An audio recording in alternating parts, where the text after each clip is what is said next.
10th fail అయితే ఏం జరుగుతుంది? కొంప మునిగిపోతుందా? మీరైతే ఏం చేస్తారు?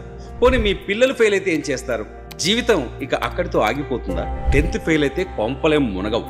ఈ లైఫ్ స్టోరీ వింటే ఆ మాట మీరే ఒప్పుకుంటారు.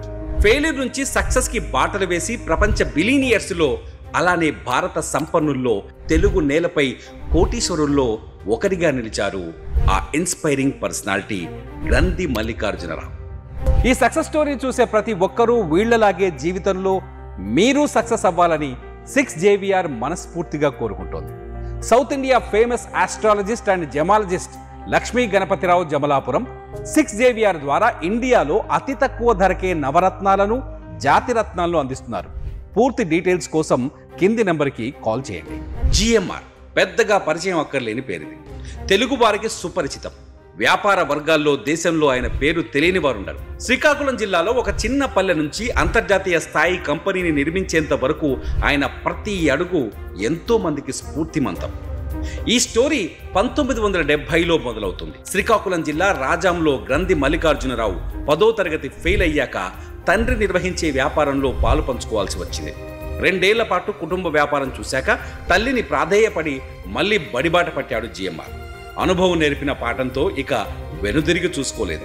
ఏకంగా ఆంధ్ర యూనివర్సిటీలో మెకానికల్ ఇంజనీరింగ్ పూర్తి చేశారు. GMR అనే పెద్ద కంపెనీని ఆయన ఎలా స్థాపించారు? GMR గ్రూప్ చేపట్టిన ప్రాజెక్టులేంటి?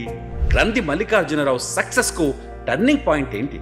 ఇంజనీరింగ్ తర్వాత తండ్రి మరణంతో శ్రీకాకుళంలోని కుటుంబ వ్యాపారాన్ని వదులుకొని మల్లికార్జునరావు రాజమండ్రిలోని ఏపీ పేపర్ మిల్లులో ఉద్యోగం చేశారు. అనంతరం వంశధార ప్రాజెక్టులో భాగంగా ఎగ్జిక్యూటివ్ ఇంజనీర్గా గవర్నమెంట్ ఉద్యోగంలో చేరారు. ఉద్యోగంలో ఉన్న వ్యాపారంలోకి రావాలన్న తన కోరికని మాత్రం పక్కన పెట్టలేదు. ఫలితంగా మద్రాసులో మూతబడిన జూట్ మిల్లు లైసెన్స్ సంపాదించి ఆ పరిశ్రమని శ్రీకాకుళం తరలించారు GMR. తర్వాత అక్కడే కాటన్ ఇయర్ బర్డ్స్ ఫ్యాక్టరీని కూడా నెలకొల్పారు.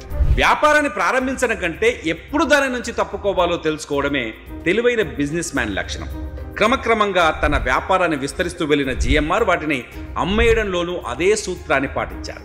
షావాలేస్ పార్ట్నర్షిప్తో ప్రారంభించిన బ్రూవరీని లిక్కర్ కింగ్ విజయ్ మాల్యాకు అమ్మేశారు. తర్వాత ఇన్సూరెన్స్ వ్యాపారాన్ని సైతం రహేజాలకు విక్రయించారు. వైశ్య బ్యాంకులో షేర్ హోల్డర్ స్థాయి నుంచి డైరెక్టర్గా ఎదిగి పూర్తిగా తన వాటాని ఎన్క్యాష్ చేసుకున్నారు. ING సంస్థతో ఒప్పందంతో ఆ తర్వాత ING వైశ్యాన్ని స్థాపించారు. ఆ సంస్థలోనూ తన షేర్ను INGకే అమ్మేశారు. దేశంలో అదే సమయంలో విస్తరిస్తున్న ఇన్ఫ్రా, విద్యుదుత్పత్తి, ఏవియేషన్ రంగాల్లోకి GMR అడుగుపెట్టారు. ఈ నిర్ణయమే మల్లికార్జునరావు జీవితానికి, తన వ్యాపార సంస్థల సక్సెస్కు టర్నింగ్ పాయింట్. దేశంలో అనేక హైవేల నిర్మాణం చేపట్టారు. 2003లో హైదరాబాద్ విమానాశ్రయ నిర్మాణ కాంట్రాక్టుని దక్కించుకోవడంతో GMR పేరు దేశవ్యాప్తంగా మారబోగింది. ఆ తర్వాత వెనుదిరిగి చూసుకోలేదు. దేశ రాజధాని ఢిల్లీ విమానాశ్రయ నిర్వహణ కాంట్రాక్టును కూడా చేజిక్కించుకోవడం GMR గ్రూప్ నిర్వహణ సమర్థతకు నిదర్శనం.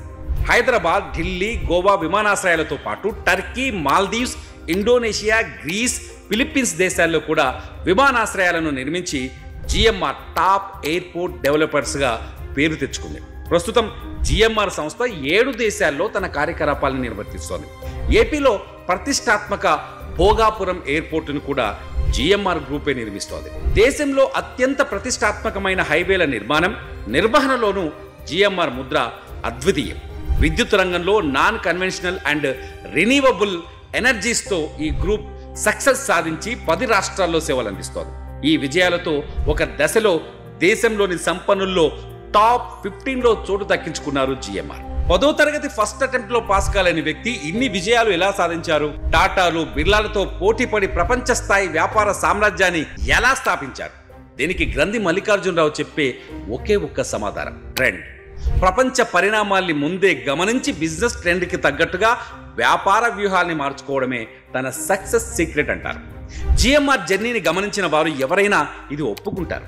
లైసెన్స్ రైజ్ ఉన్నప్పుడే మ్యానుఫ్యాక్చరింగ్ ఇండస్ట్రీస్, ఆ తర్వాత ఆర్థిక సంస్కరణల యుగంలో ఫైనాన్స్, విద్యుదుత్పత్తి, ఇన్ఫ్రా రంగాలు ఇలా అవకాశాల్ని మలుచుకుంటూ అంచెలంచెలుగా ఎదిగారు. కాబట్టి ఒక్క ఫెయిల్యూర్ మీ జీవితాన్ని డిసైడ్ చేయదు. ఒక్క గెలుపు మీ జీవితంలో శాశ్వతమూ కాదు. ఇది GMR లైఫ్ జర్నీ చెప్పే గెలుపు సూత్రం.